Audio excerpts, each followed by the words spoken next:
एकंदरीत परिस्थिती आपण त्या ठिकाणी पाहतोय. काल मुंबईमध्ये असणारे 2 तमाशा झाला, एक शिवाजी पार्कला झाला आणि एक DC ग्राउंडवरती झाला. एकमेकांना शिव्या घालण्याच्या पलीकडे दुसरं काहीच मला त्या ठिकाणी सापडलं नाही.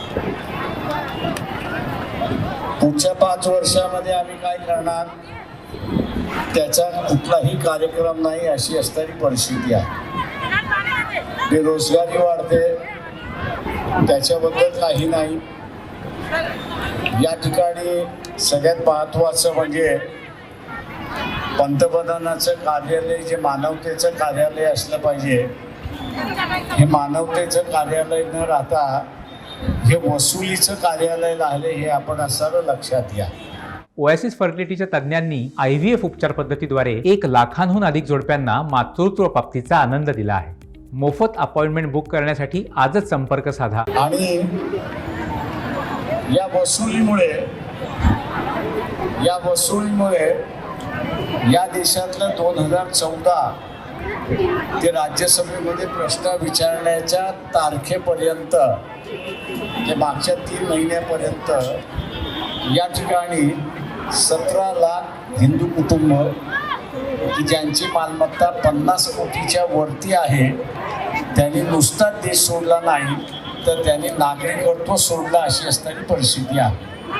मित्रो, एका बाजूला हिंदू राज्य करायला निघालेलं सरकार आणि दुसऱ्या बाजूला आपल्याला असणारं दिसतंय की या ठिकाणी ज्याला म्हणता येईल की हिंदूंनाच देशाच्या बाहेर घालवण्याचं राजकारण त्या ठिकाणी चाललं.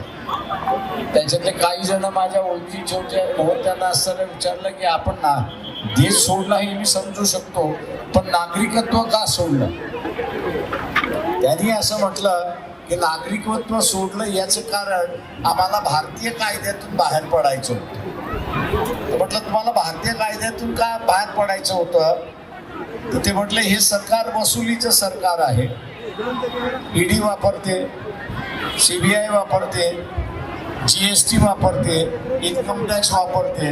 आम्ही कमवलेली इज्जत ही मातीमध्ये मिळण्याच्या ऐवजी आणि आपलं सगळं बर्बाद होण्याच्या अगोदर आपण नागरिकत्व सोडा आणि त्यांनी नागरिकत्व सोडलं अशी परिस्थिती आहे. मित्रो, तुम्हाला पंतप्रधान हा असणारा मानवतेचा पंतप्रधान पाहिजे की वसुली करणारा पंतप्रधान पाहिजे हे तुम्हाला आता ठरवण्याची वेळ आली आहे असं मी आव्हान या ठिकाणी असणारा करतो.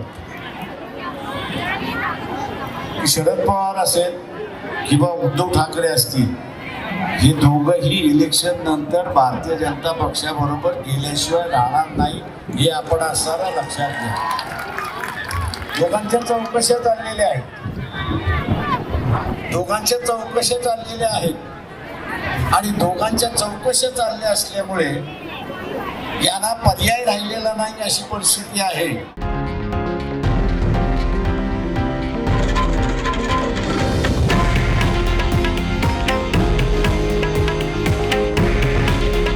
हे आहे देशातील नंबर 1 न्यूज नेटवर्क आणि आपण पाहत आहात TV9 मराठी. काळजी तुमची, हित महाराष्ट्राचं.